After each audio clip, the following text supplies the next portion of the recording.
Uh, yes. Well, okay, welcome back, everyone. This is our fourth session to discuss and go through the life and legacy of Theodore Roosevelt.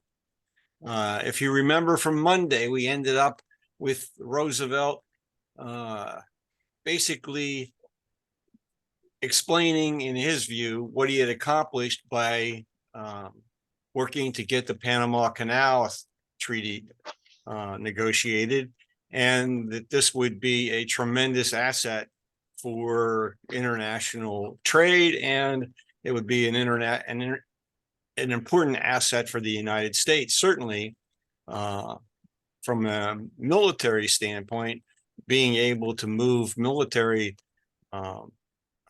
equipment through shipping through a new Panama Canal as opposed to all the way around South America. So it brings the continent together, and that's certainly one of his objectives with his policies. Well, the reason I have the picture of Lewis F. Post up here, again, reminding you that he was the editor of The Public, which was published in Chicago, a weekly newspaper that was very much edited from the standpoint of the progressive Democrats or Reform Democrats. And so Post was very critical of the imperialist moves that the United States was making and that were now being accelerated under the presidency of Theodore Roosevelt. So in The Public, here's what Post had to say about this period. Bear with me a second. You got to get to the right slide. Post writes, great financial interests in Wall Street, very powerful in a presidential year, have $40 million in cash at stake on the Panama route. And only Satan himself knows how much more in prospective land values along that route. With what apprehension must sober Americans contemplate the fame of their country after impartial history shall have dealt with recent events and explained their manifest inconsistency. So what is he talking about here? He's talking about, the question of whether or not the United States, as a defender of democracy, as a defender of individual liberty, is taking the right path in terms of its foreign policy, and is the government of the United States now acting as an agent for Wall Street, for the financial sector. And of course, with the expansion of territory, Lewis F. Post, as a follower of Henry George's analysis, is looking at the fact that now there's this great opportunity with all of this investment in the canal area of speculating in land along that route, because it's going to bring enormous economic development as shipping goes through the canal. So all of that is part of what Louis Post is thinking about in terms of the impact on the people in that region, as well as on the United States as a now growing imperial power.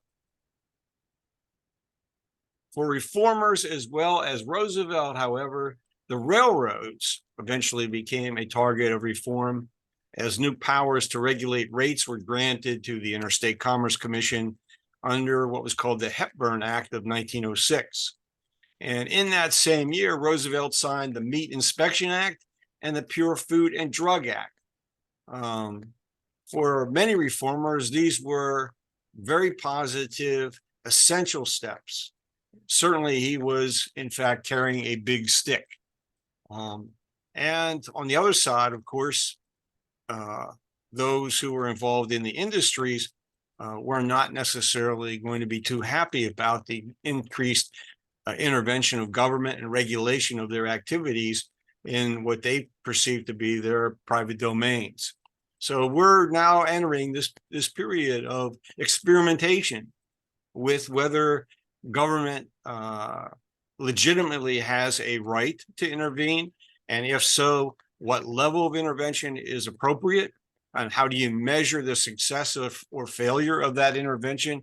All of these things are going to come to a head very shortly, of course. Roosevelt now was working with Gifford Pinchot, chief of the U.S. Forest Service, on conservation measures. And here many Americans were beginning to understand the necessity for preserving the continent for future generations and restricting the just uncontrolled development that had occurred up to that point in time. So thanks to Pinchot and thanks to Roosevelt, their work resulted in the creation of 5 new national parks, 18 new national monuments, 150 national forests, and many bird and game preserves. Those are national treasures. Most people, think that they're still national treasures. And of course, there's controversy today over how much of this territory should be, kept out of the private sector.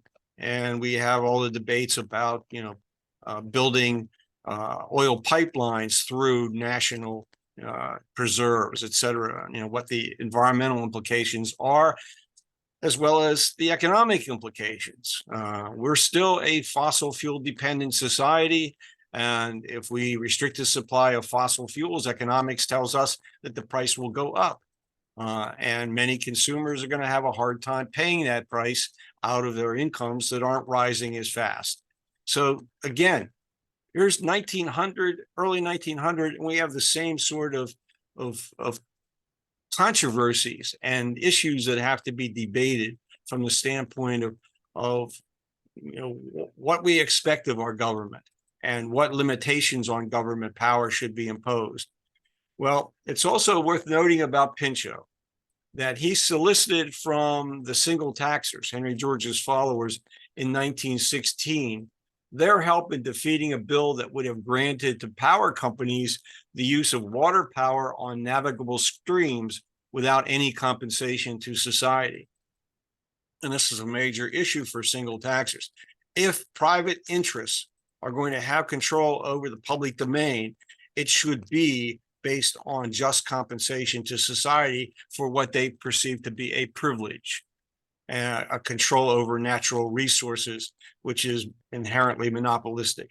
So that's all part of what the dialogue is in a political realm at this period of time. And it should be noted that in the United States, the single taxers coming out of Henry George's movement are still pretty powerful. They have people elected to public office all across the country. They have members in Congress. They're a strong public interest lobbying group from that perspective. And Roosevelt cannot be insensitive to their presence. So out of all this work, what happens in the end, some 230 million acres of land was placed under public protection during the Roosevelt presidency. Whether you think that is a great achievement or not, that's exactly what happened, and with a good deal of public support. And today we know by the number of people who visit the national parks every year by automobile or however they get there, that these are considered, great treasures to be preserved. Now, as the 20th century slowly advanced, so did the stresses caused by monopoly of and speculation in land and natural resources. And so this was a fundamental focus of the work of Lewis F. Post, the public, and those in Congress and in state legislatures all around the country who are concerned about the problems caused by land speculation and who had some sort of sense from Henry George's writings of what was the long-term consequences that would occur, namely the increased concentration of income and wealth among the population. Yet, on the verge of the coming financial and economic crisis, there were very few alarms sounded. There were a few editorials during 1906 in the public that provided hints that all was not well, however. And I'll read you a couple of these from the public.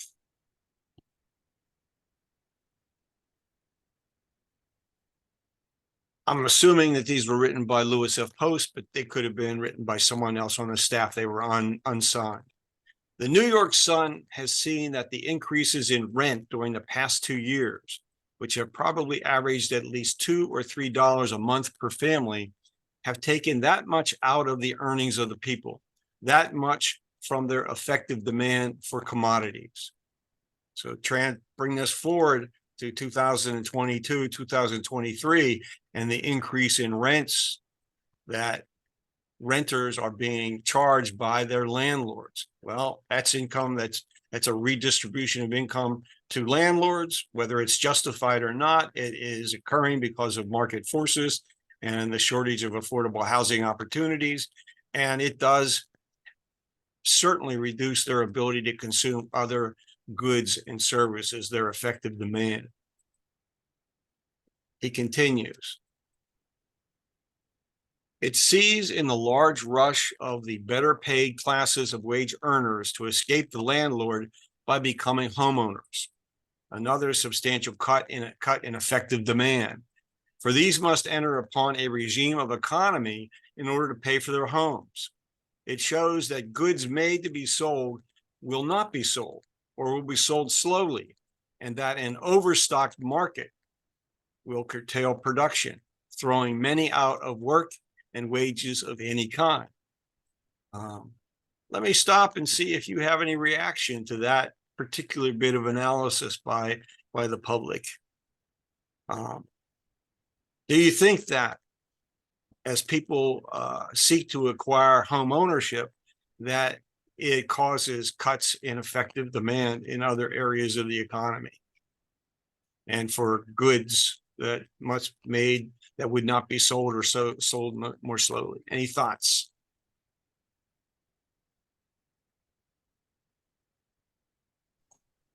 Hey, this is Dylan. Dylan, hello. I can't remember the professor's name. It wasn't Marty. It was Nicholas Tiedemann. Yeah. I believe one of his conclusions in the last class was that uh in effect wages or like jobs would continue to have to be made in order for I guess the system that he was advocating for, which is the opposite of this. Like it seems to me that like this is what we're in, but what he was saying about the I guess I'm trying to put this to words, but like the in order to continue like a society like we have, but still keep it Well, moving. let's Yeah. focus a little bit. Let me focus your thoughts for a second. Mm-hmm. And that is on what happens when people buy homes. Let me tell you, back then, back in the early 1900s, uh, in order to purchase a home on a piece of ground, whatever, you'd have to have um, upwards of a 50% cash down payment in order to get a loan from a bank, in order to get the rest of the money to buy the home. So if you wanted to, if you were able to, you might save up the total purchase price. And that's going to take many, many years. And that situation lasted, well up until the Great Depression and the beginnings of the uh, federal insurance guarantee programs that would enable people to get a long-term fixed rate, fully amortizing mortgage loan that could be repaid over a period of 15 to 30 years. And so be able to effectively buy a home on the installment plan, buy a property on the installment plan. But when you think about it, also, once you buy a home, you have to fill it.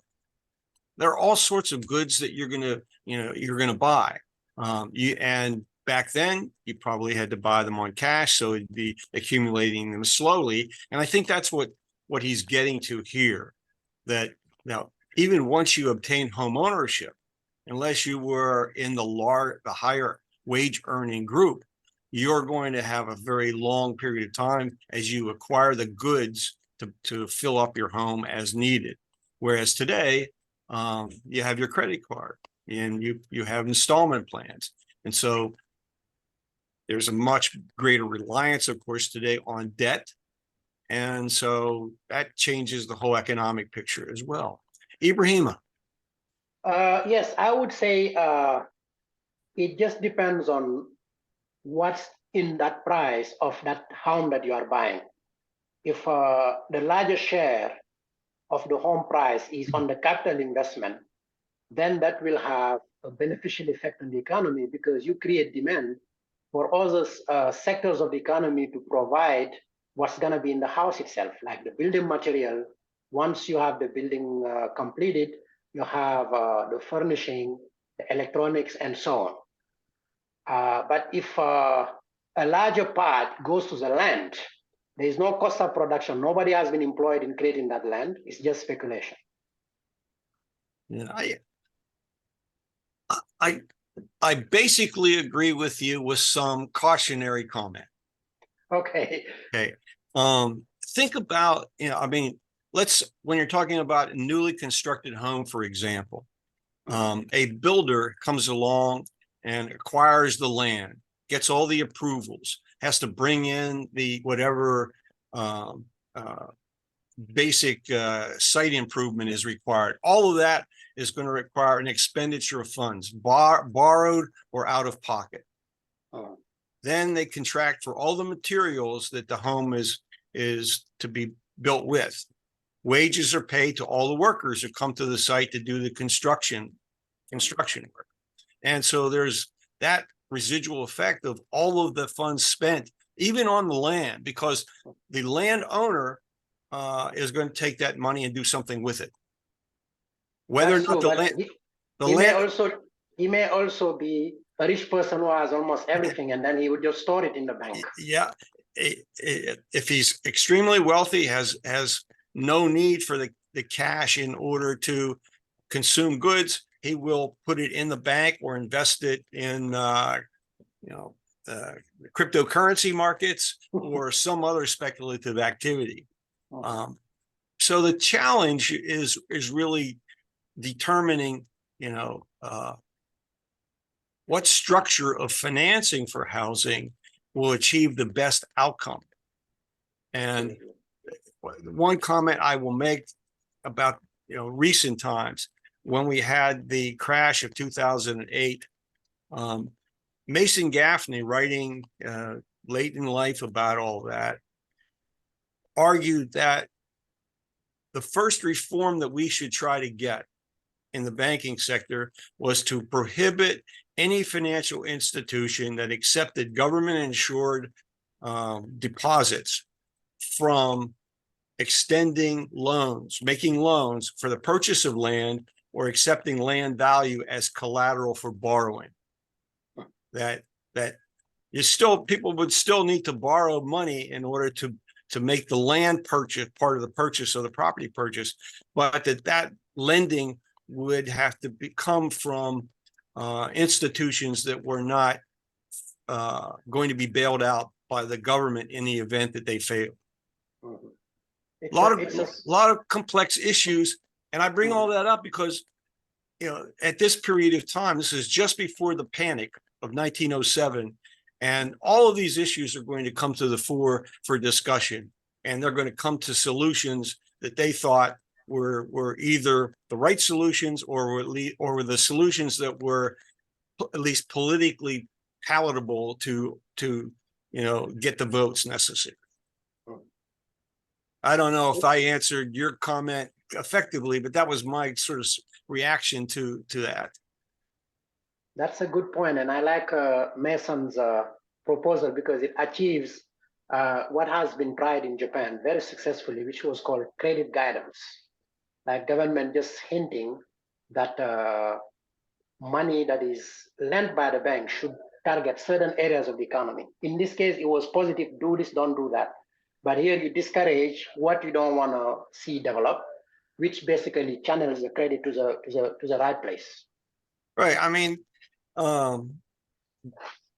as long as land has a price, people will be borrowing money to purchase land in order to do other things with it. The question is whether or not we as a society should subsidize that and then protect the participants from the downside of the risk that occurs.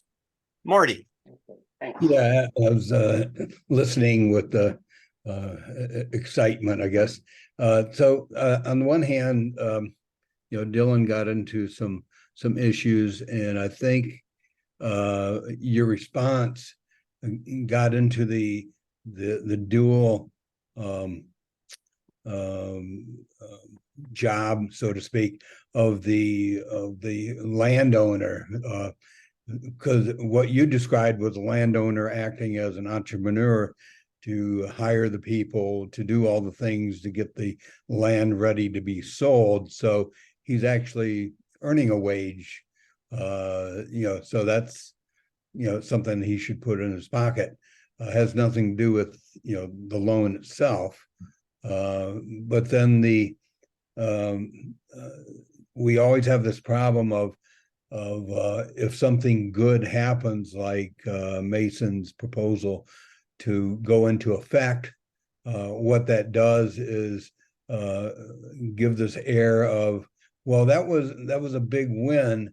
Now we don't have the wind to the sails of going that extra step to reduce the price of land. So yeah, Yeah. Hey, whether it would reduce the price of land, I don't know. Yeah. Depending upon whether or not there were sufficiently large part of the lending market that would rise to the occasion and agree to take on that risk.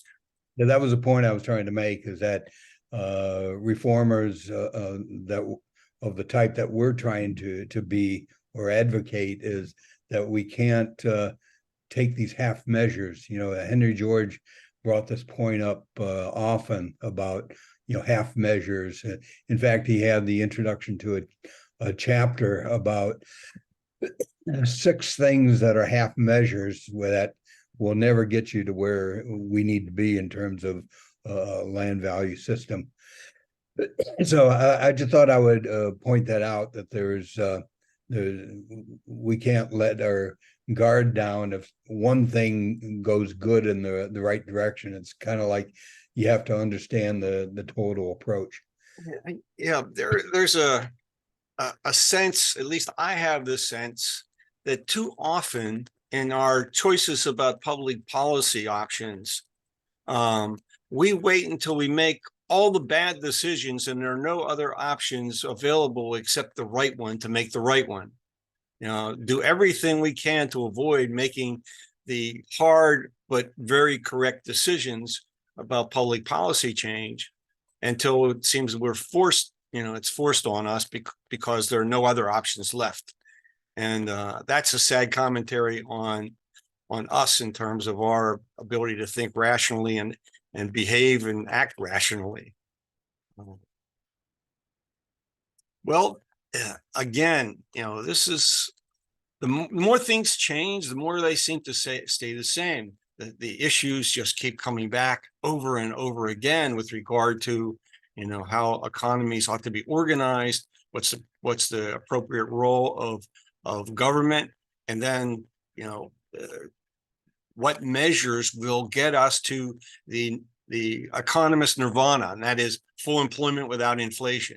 And so we're about to get into that era when the professional economist is starting to have more impact and more influence over public policy. It's not quite there yet, but it's certainly coming soon. And so Louis Post finishes up in this editorial with this. He says, "And now a word from us. Single taxers have never had a better opportunity for establishing reputations as statesmen who can see ahead. The smash is coming, sure as fate. They will not bring it about. It is not their fault, and they cannot help it. But they can explain what will bring it about, and when it comes, they can truthfully say, as prophets and not as croakers, we told you so." And I think that's what he's trying to do in the public. He's trying and he often writes for other newspapers, particularly Chicago newspapers. And there are many other single tax writers who are trying to bring, the warnings of what is coming to the public. And as occurred after 2008, when the public demanded, why didn't everyone know what was coming, or why didn't the economists tell us, and what was wrong with that? Well, there has been an effort now in the subsequent years to get the message out, is here's what the economists didn't know, here's what they should have known, and here's what we need to do to prevent 2008 from coming back again. Ibrahim. Sorry, that was from before. Okay. Yeah. So this was 2 years after the effect of the nation's deeply entrenched pattern of rent-seeking privileges. And this all explodes in the panic of 1907. Stock prices began to fall early in the year, and the economy quickly slid into recession. And everyone wonders, what are we going to do to get out of this? Well, Wall Street has its ideas. Most political economists of the time are basically adhering to the idea that we have to let the economy run its course. We have to let it fall to the bottom, get rid of the excess that came from all the speculation and all these markets, and then the economy will recover. Well, okay, that's one way to go. But what about the collateral damage? What about all the people who are harmed? All the people who are losing whatever the savings they have in commercial banks because their banks have become insolvent and gone bankrupt? Well, Roosevelt was really ill-equipped to respond. Counter to his antitrust stance, he actually encouraged executives of U.S. Steel to acquire a nearly bankrupt steel company in Tennessee in an effort to restore investor confidence. I mean, this is think about it. This is what happened even in 1929. What can we do to restore investor confidence, to get them back in the markets, to get to restart the engine? The same thing happened after 2008. All Roosevelt could think of to do was to call out against the wealthy, referring to them as, quote, malefactors of great wealth. More specifically, here's what he wrote at the time. And Marty, this is yours. Okay. It may be that the determination of the government to punish certain malefactors of great wealth has been responsible for something of the trouble, at least to the extent of having caused these men to become to combine to bring about such financial stress as possible in order to discredit the policy of the government and thereby secure a reversal of that policy so that they may enjoy unmolested the fruits of their own evil doing. Yeah. Things are going bad. It must be because the government has tried to step in and break up the trusts, to break up these great cartels that we formed that have been the source of the explosion in our industrial and financial activity. So what's going to happen? Well, economists are taking a look at this and have some views. One who will become fairly influential down the road is still pretty young right now, and his name is Harry Gunnison Brown. He was someone who studied Henry George's analysis early in his studies, and so he continued to embrace this whole approach that political economists had of believing in values-based analysis, as opposed to the new economics, which argued for values-free analysis, looking at economics as descriptive rather than prescriptive. A rare few in this group somehow found their way to Henry George's macroeconomic analysis, despite despite acquiring the credentials of an economist, because they weren't going to get an opportunity to seriously analyze and study what Henry George had written while they were doing their graduate work. Maybe in rare occasions, George might be mentioned, but it's usually mentioned in a despairing way. Harry Gunnison Brown got his doctorate at Yale University in 1909.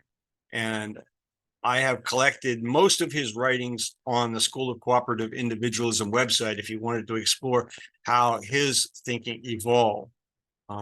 But he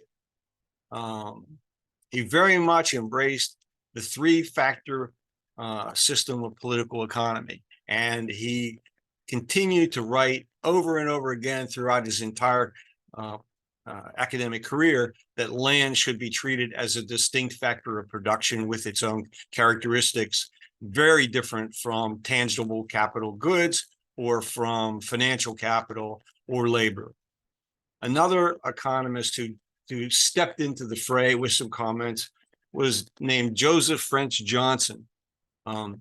He was at New York University at the time, and he wrote an article in 1907 titled "The Crisis and Panic." And this appeared in the September 1908 issue of the Political Science Quarterly. And here are a few things he had to say about the crisis. Crises are doubtless inevitable, for the conditions leading up to them could be prevented only by more than human combination of sagacity and discretion. Panics, however, are unnecessary. They are almost invariably the product of remediable defects of the credit system. So he's limited his analysis here to looking at the credit system, and it certainly has its weaknesses. But he then made one of his most important observations in this article, one that some of us certainly would agree with. During 1905 and 1906, there came to light evidence that a considerable portion of the public was willing to take long chances in real estate, in mines, and in numerous other enterprises of a speculative nature. Economics as a discipline still debates whether speculation is good or inherently destructive. And people do take risks, bet on the future. And again, the question is whether or not public policy, our system of law, should intervene. And if we are to intervene to control speculation in a way of taming markets, what should that intervention look like? Well, I'll get back to Louis F. Post here.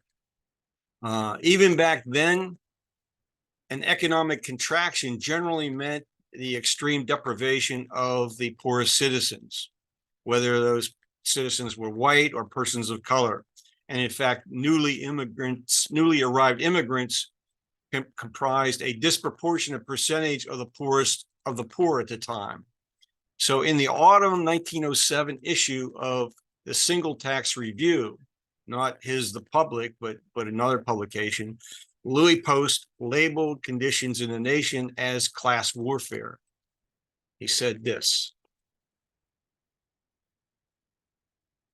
"The imminence of class warfare can no longer be blinked by any observant and thoughtful person. It is the conflict of economy interests which a regime of privilege has generated that is producing this clash of classes.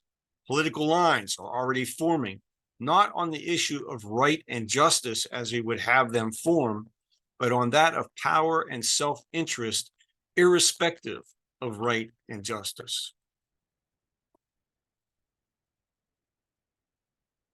Is government and holding political office and political power primarily a means of dividing the spoils or of achieving the public good? And this is some of the things that people like Louis Post and other reformers were very concerned about in terms of of the political system as it existed in the United States. And,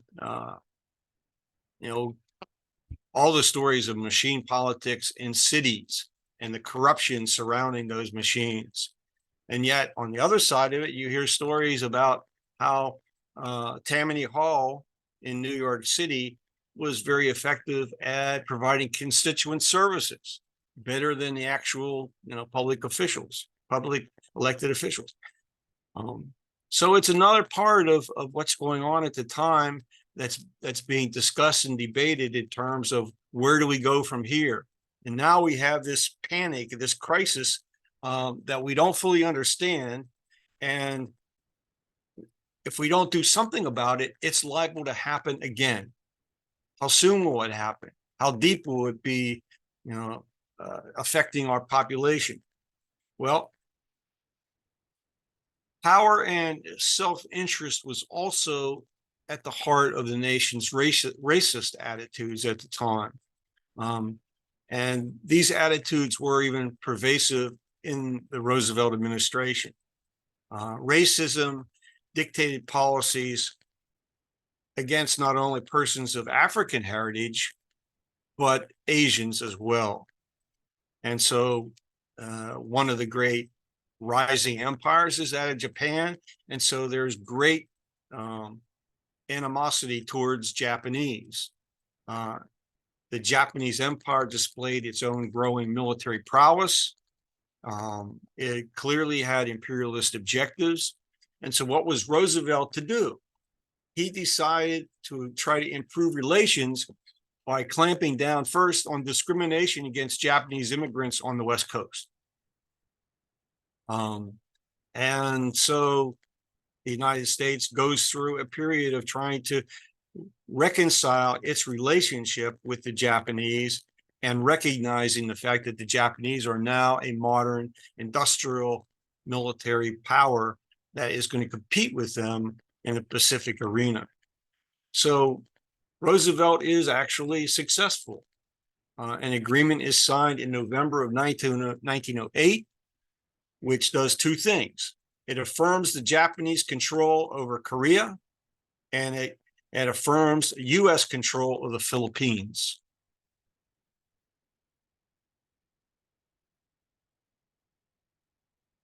Roosevelt, interestingly, was not overly confident that the U.S. could, in fact, have a material impact on what was going to happen in the Philippines.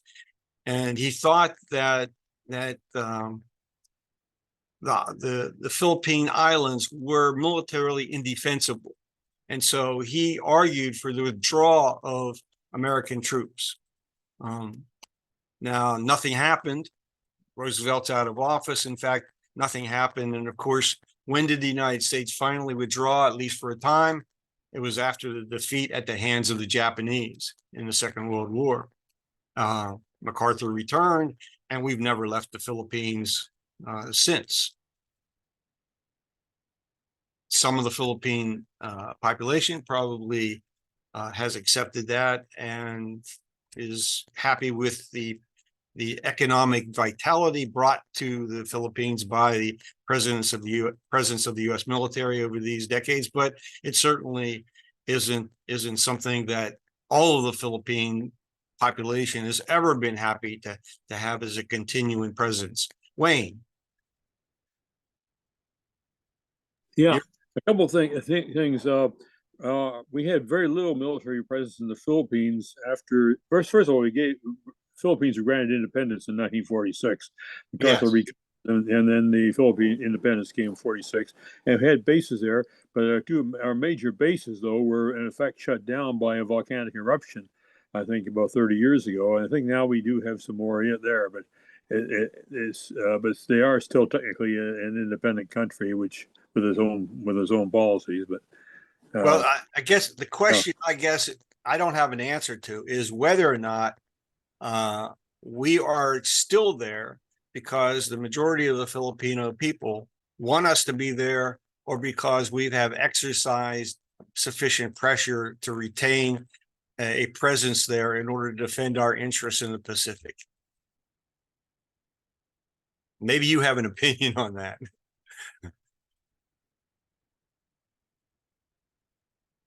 Wayne, you're muted. I'm muted, but I don't. I'm still not fully formed on that. Go ahead. Okay, Thank you. Marty, you have a comment?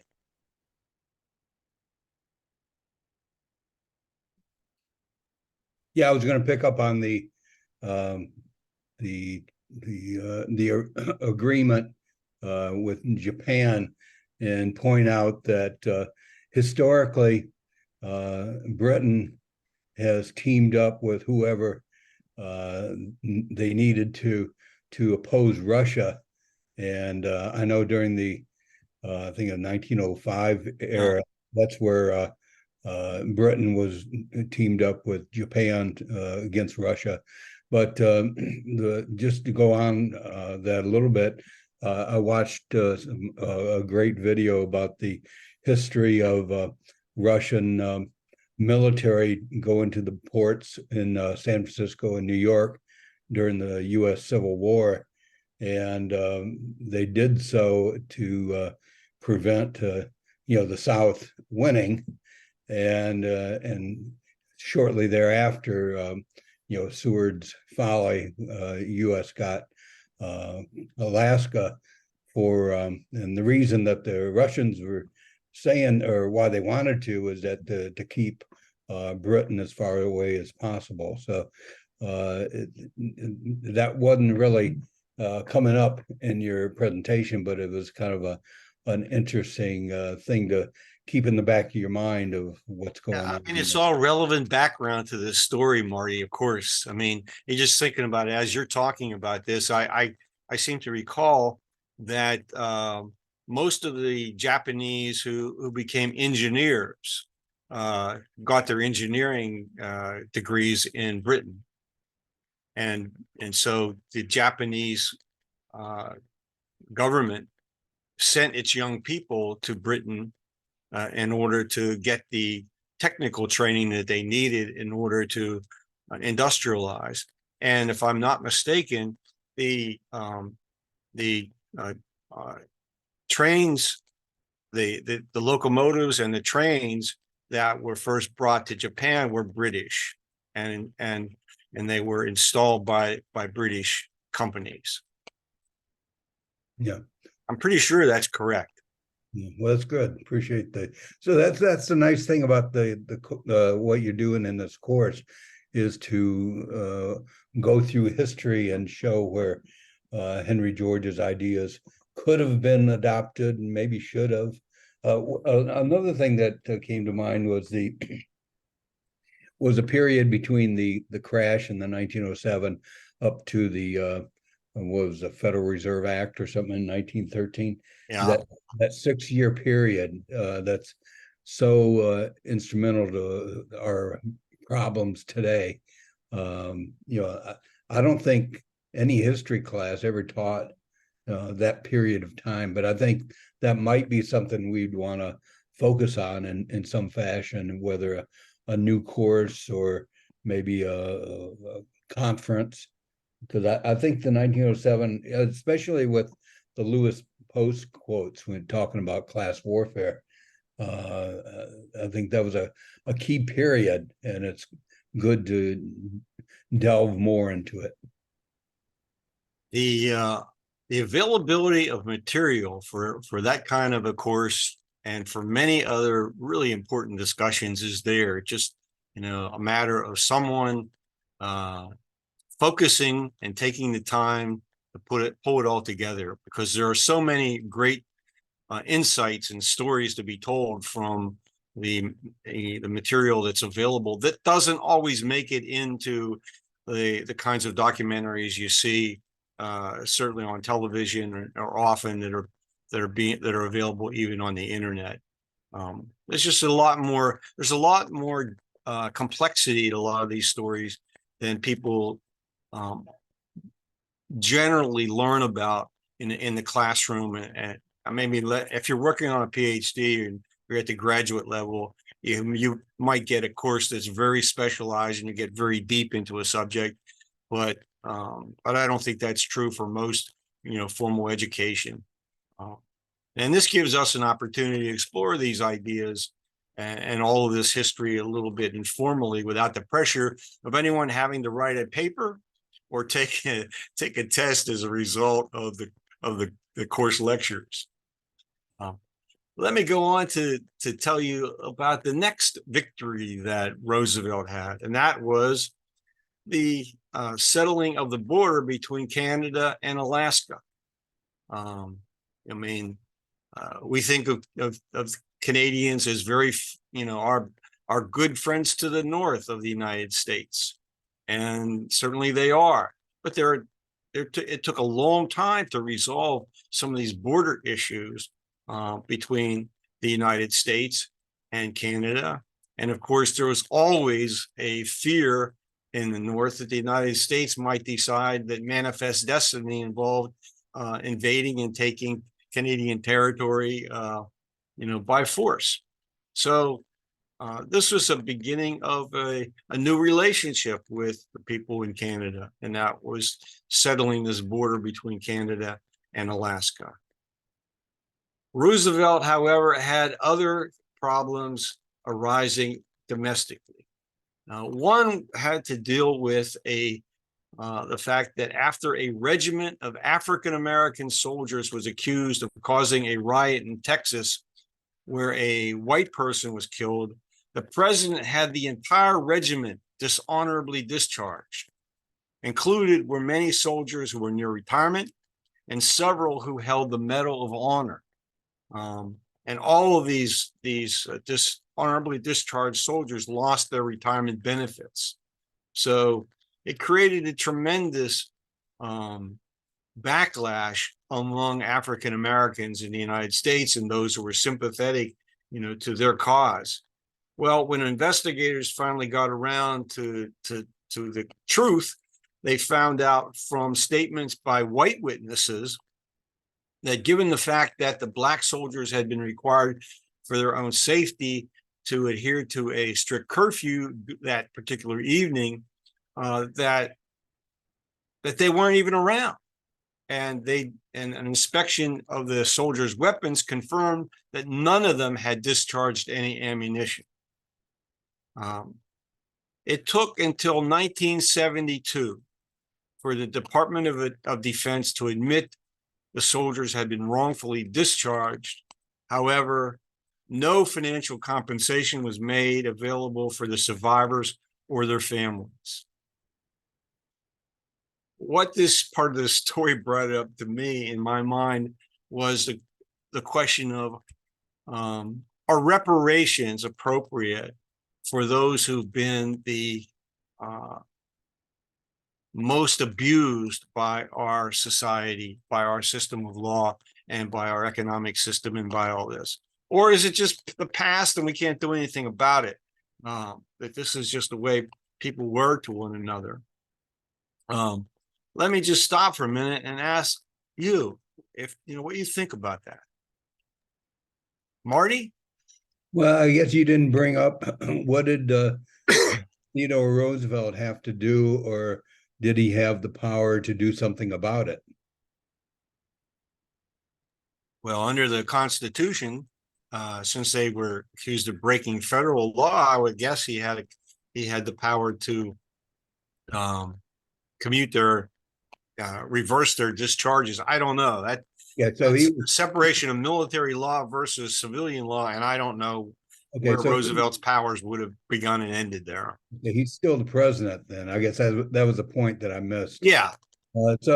This kind of thing bothers me a lot because there's a general call for reparations kind of like out of the blue. And here's a clear case where everything is on the table and can be proven. If you can't win an argument for reparations for these people, nobody should get reparations. Yeah, well, anyone else have a thought?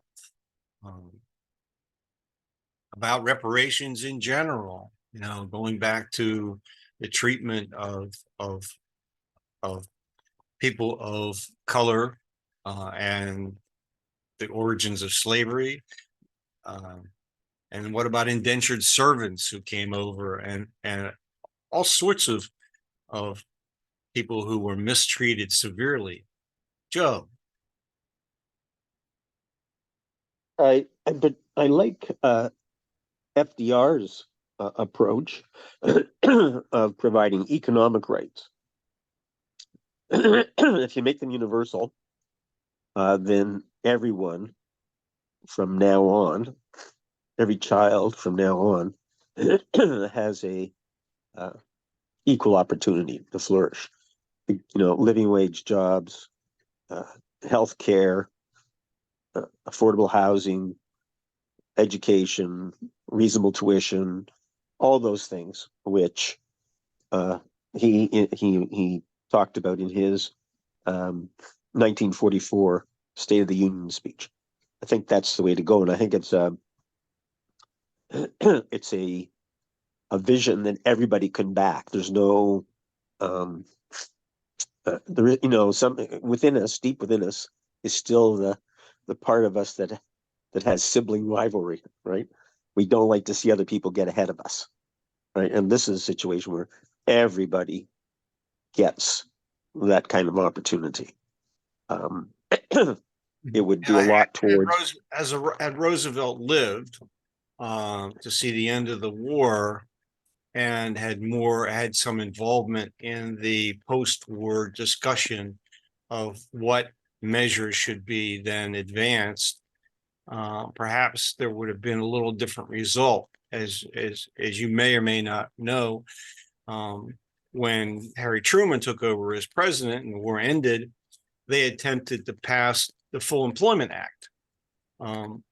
But the best that Truman could get was not a guarantee of full employment, but a promise to pursue full employment as an economic objective. And so there's a lot of distance between those two perspectives. What do you do if you're going to guarantee full employment and a decent income to every person in the country?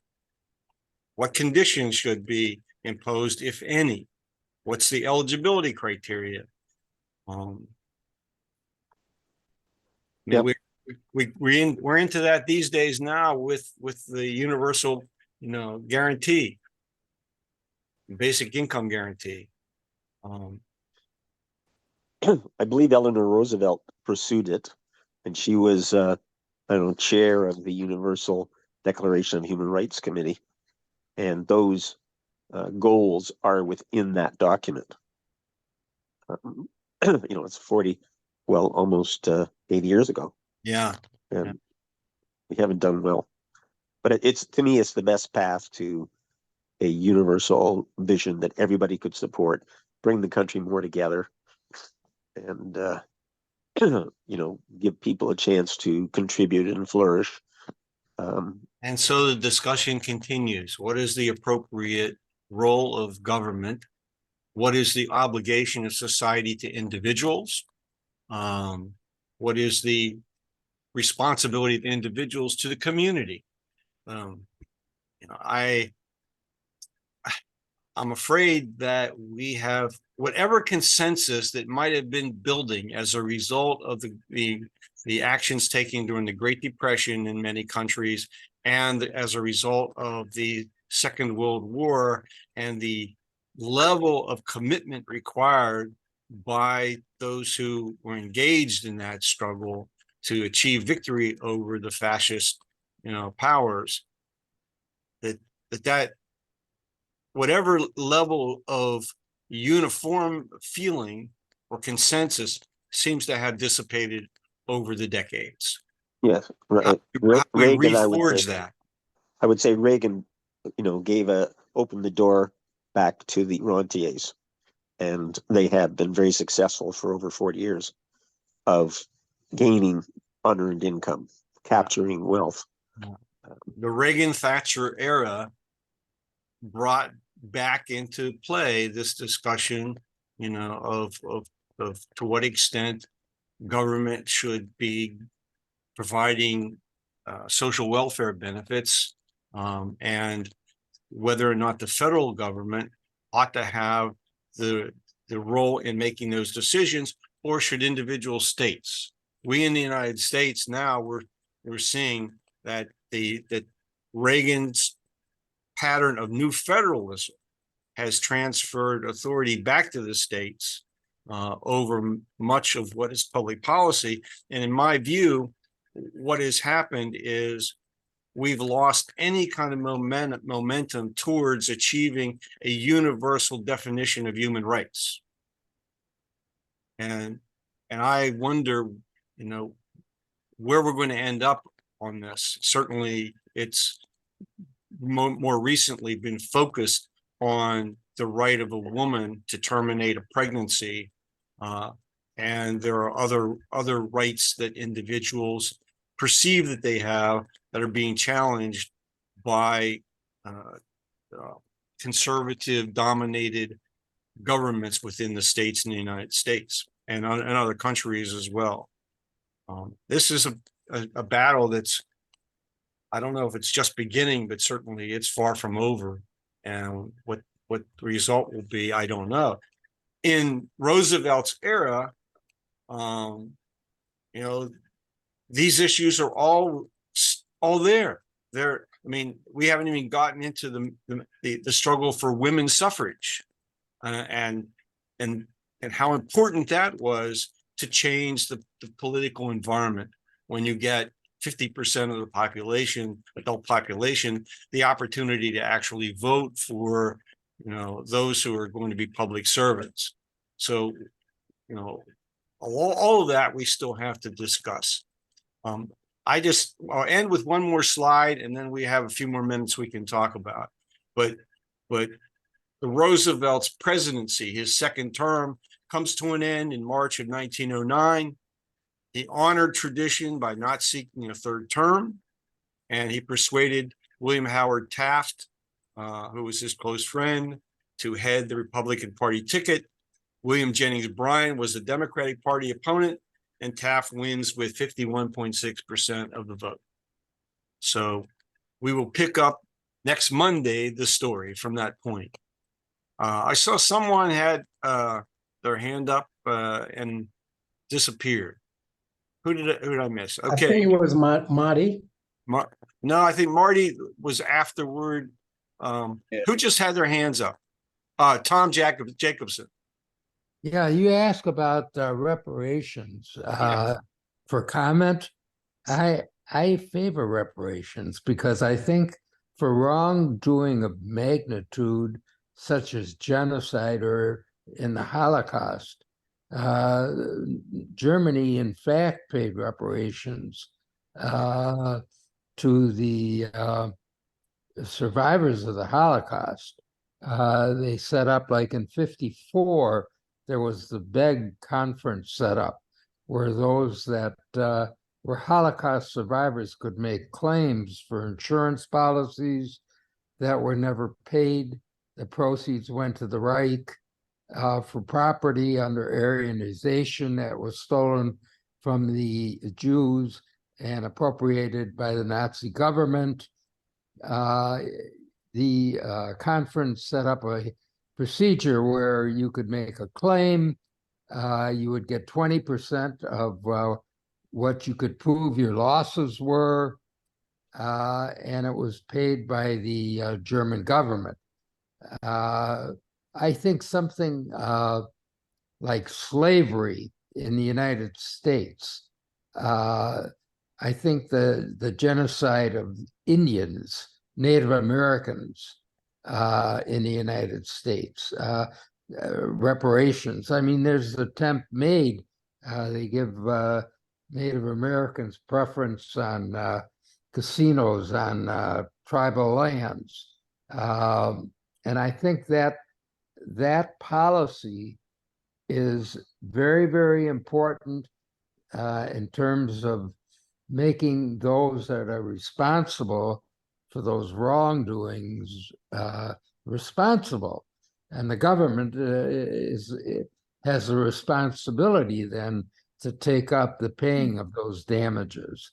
How it should be done for slavery, for other instances of genocide by government against classes of people, that has to be worked out. But the general concept of reparations for wrongdoing, I definitely, I believe, I favor that. Just as I favor the government being involved in handling problems of the rights of people that are in poverty, the rights of people with disabilities that are in poverty. They have a responsibility. We are a humane nation, and we need to implement that concept of what's humane with actual policies that benefit those that are the victims of those inhumane policies. Well said. I would only add the observation that we are social animals.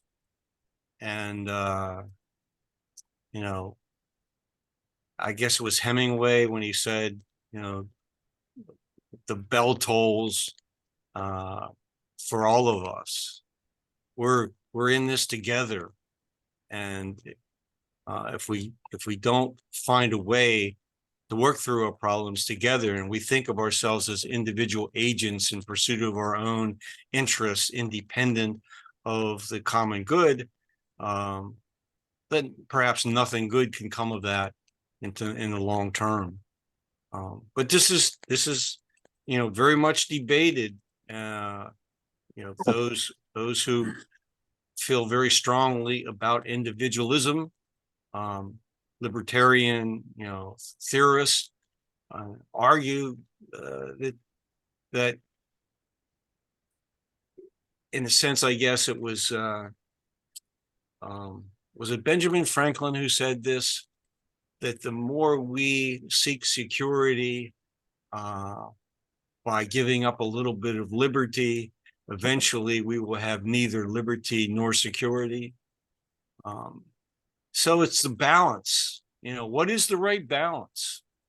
And where do our rights and responsibilities begin? Our rights as individuals, our responsibilities as members of a community and of society. And we're still struggling with that. We're still struggling with that in particular with regard to the planet as our commons. Now, we should remember, what Carl Sagan observed when he saw the first, images of the Earth from space. You can't see any borders.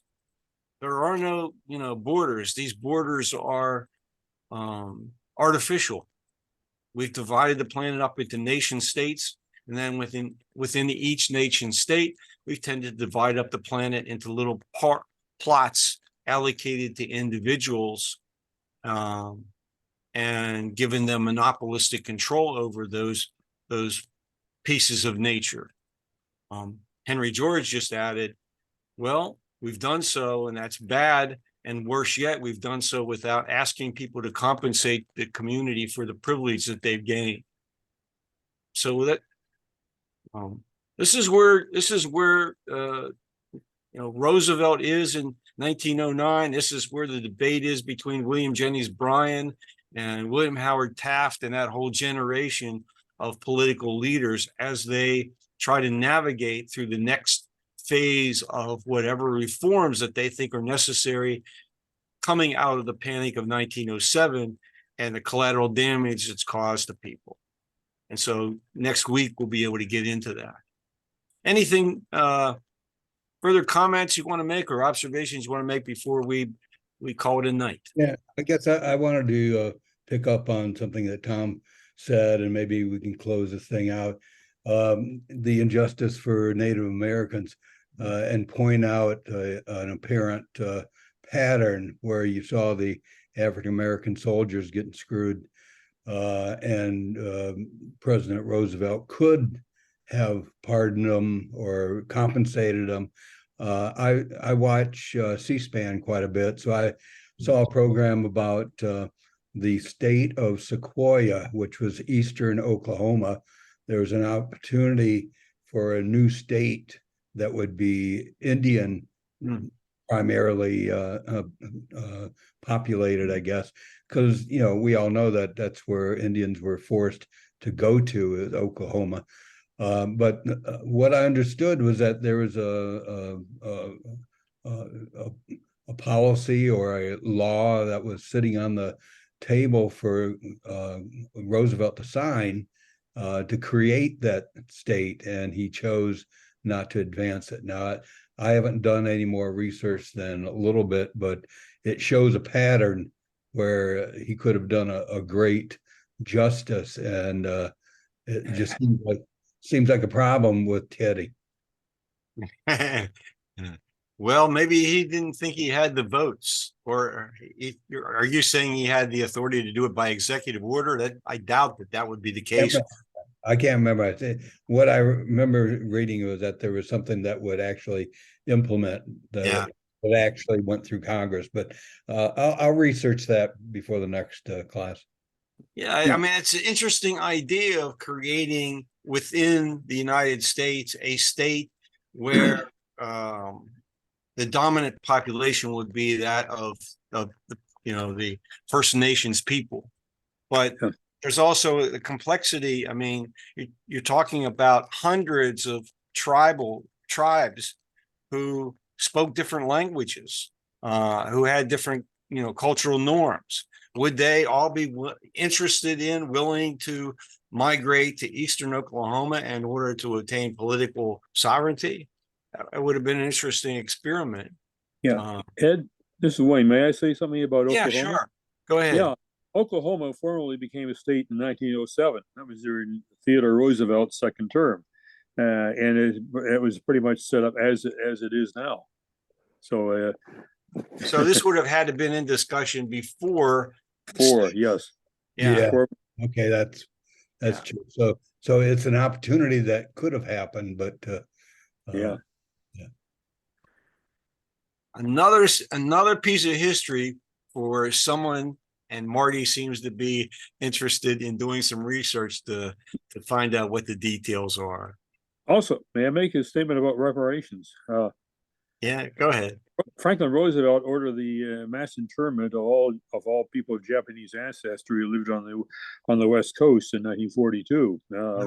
And I have personally known a lot of them too.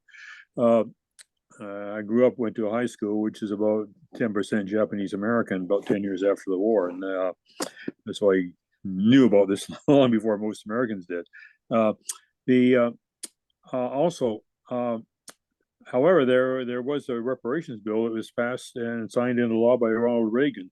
So basically, the people who were rounded up and they still survived did get about $20,000 each, approximately. Which is insignificant in terms of the property value that they lost when they were forced to sell their property, and move away quickly.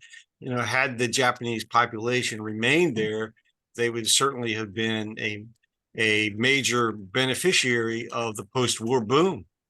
But that property was actually it was in the hands of their children. The reason for that was that California at the time had an alien land law which prohibited any alien ineligible for citizenship from owning real property in California. And Japanese were not eligible for citizenship until the McCarran-Walter Act was passed in 1952. Interesting. They couldn't be naturalized until then. We stand for high principles. We often don't live up to those principles. Yeah. And with that, I think we'll call it an evening. Okay. And we'll pick up the story next week, and hopefully those of you who join us will add some more of these sort of interesting insights. Thanks, everyone, for being here. Thank job. you. Thank you very much. Fantastic session. See you all next week. Good night. Good night, all. Yeah.